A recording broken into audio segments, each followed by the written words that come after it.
Sorry I barged in on your vacation. Well,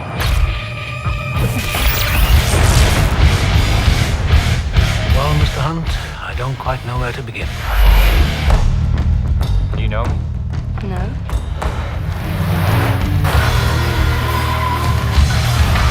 Welcome to Australia, mate. This ain't funny. The mother of all nightmares is on the loose. I don't think I can do it. I mean, it'll be difficult. Very. Well, this is not mission difficult, Mr. Hunt. It's mission impossible.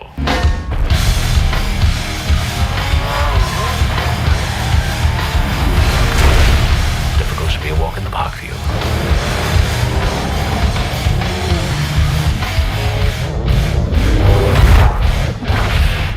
You gotta be kidding.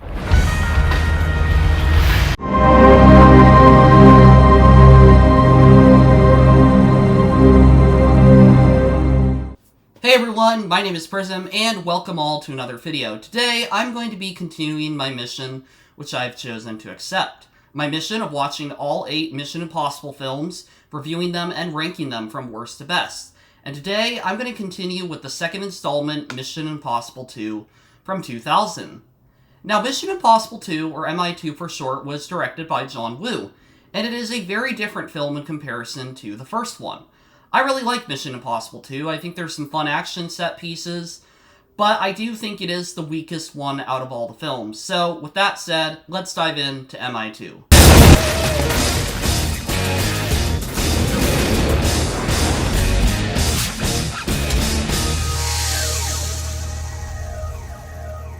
Now, MI2, like I said, is not the best, and a lot of people have pointed out its flaws. One I will very much highlight is that the female lead is very much not respected. They are used as an object by the plot. They are even called as just not needing training because they're a woman by Ethan Hunt's advisor. There definitely is some sexism in this film, and I think it's important to highlight that. Especially because I do like other aspects about it. I don't really like how Nia is treated at the beginning of the film, or the over-the-top amount of sex scenes and romance. Which, you know, in my opinion, I don't think Mission Impossible needs to be a romantic franchise. I think it's fine if it's just Ethan Hunt going on these missions, and it's kind of like a television episode almost, where it's like mission of the day. And we'll talk about that more when we get to the next films. But yeah, those are some things about Mission Impossible 2. In terms of the plot, it's pretty simplistic. There has been a new virus release called Chimera, developed by the company Biosite. Now, Biosite developed this virus in order to make profit, because they figure if they sell a virus and get everyone sick, they can then make lots of money when everyone's needing the antibody, and so they get Barafon. Barafon's basically the cure for it, so the whole idea is that they will die within 20 hours unless they pay us money to buy Barafon. And it's simplistic, but it's a very clear plot. The average viewer can understand it, and I would say that you can understand this film even if you haven't seen the first one. It's very much kind of its own mission. It almost feels like a little bit of a reboot, and I think it's really smart of them to give it a simple premise, but also try and infuse it with more stunts and with more world travel and all these other things in it.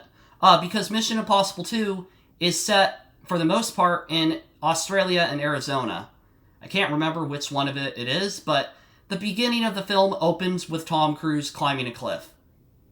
And this scene has no repercussions on the plot, other than establishing he's on a vacation, which we could have just had in a scene later. Yeah, it was just Tom Cruise wanting to climb a mountain. And honestly, good for him. You know, that's a very hard stunt to do, but if he wants to include it in a movie, cool, I guess. It just kind of wastes the runtime. Anyways, when Ethan Hunt comes back, he finds out about this virus, Chimera, and that it was developed by the company Biosite, and it is being led by a man named Ambrose.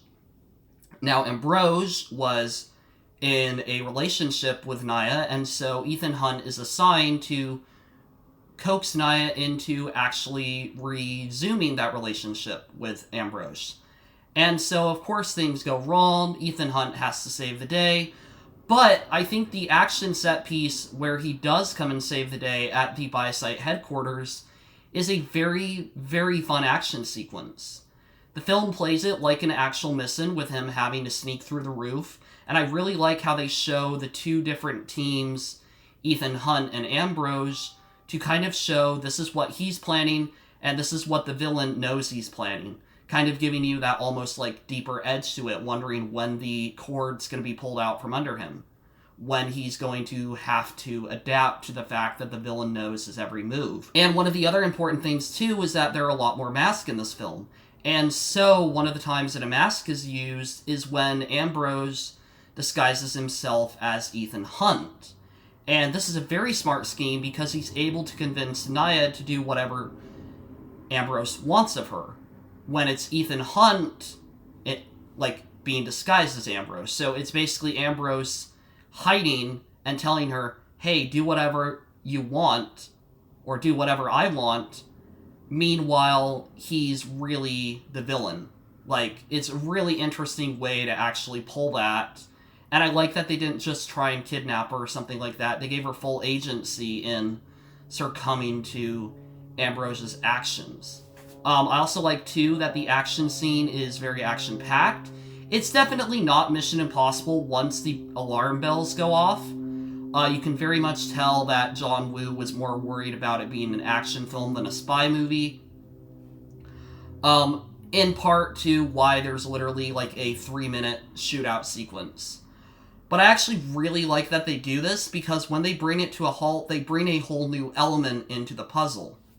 That being Naya, because what has happened is Ambrose managed to get her to come to the mission with him to attack Ethan Hunt. What he really wants is to get a hold of the Chimera virus, and so he threatens to shoot Naya unless Ethan Hunt gives him what he wants. So Naya goes and fetches the gun with the virus inside of it and actually injects herself with it, which is very surprising for, I think, any first-time viewer, because you would expect that Ethan Hunt was going to find a way out of this. But he doesn't. And so he now has to come to terms with the fact this girl he's kind of been loving and into is now about to die from this virus. And so it kind of motivates him emotionally to not just complete the mission, but to complete the mission for her survival. And they do give you a little bit of time to kind of see his emotions. There's a really well acted scene where Naya's talking about, oh, I guess I did have a conscience, when it had been referenced earlier that she didn't. I think it's a really nice moment, and I really like the music done by Hans Zimmer.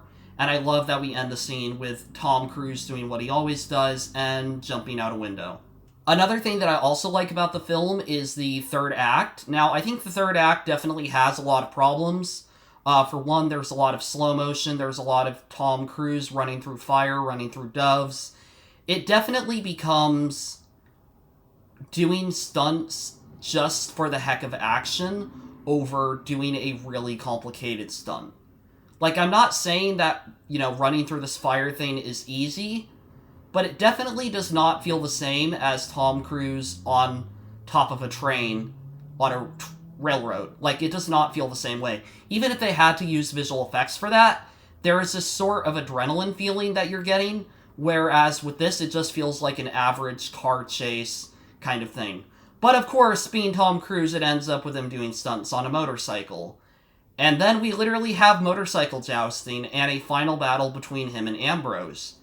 And what I really like about this final battle is that Ethan Hunt barely gets the upper hand. And that the whole battle is so brutal and gritty, and it's really about, is he going to be able to do it or not? And meanwhile, we're also seeing Naya coming closer and closer to jumping off the cliff in order to avoid the villain getting a hold of her blood, which has the Chimera in it.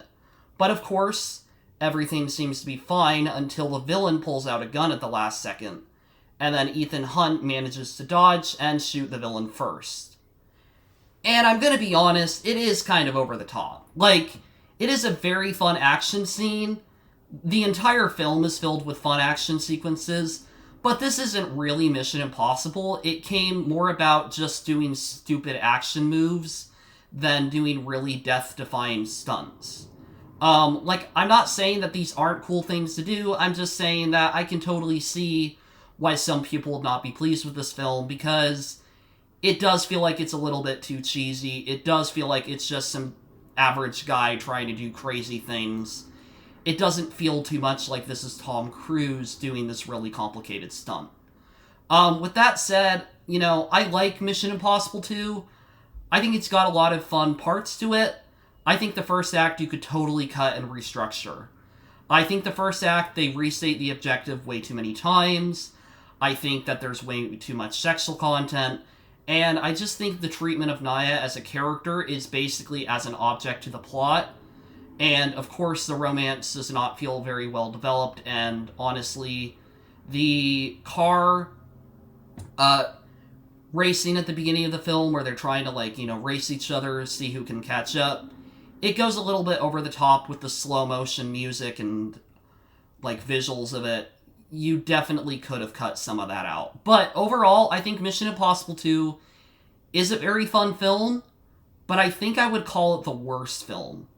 I think it's the one that I struggle to rewatch the most because of the first act, but I do think there's a lot of other parts to it that are really good. But we'll see what I think in my final ranking. Anyways, guys, thank you all for now.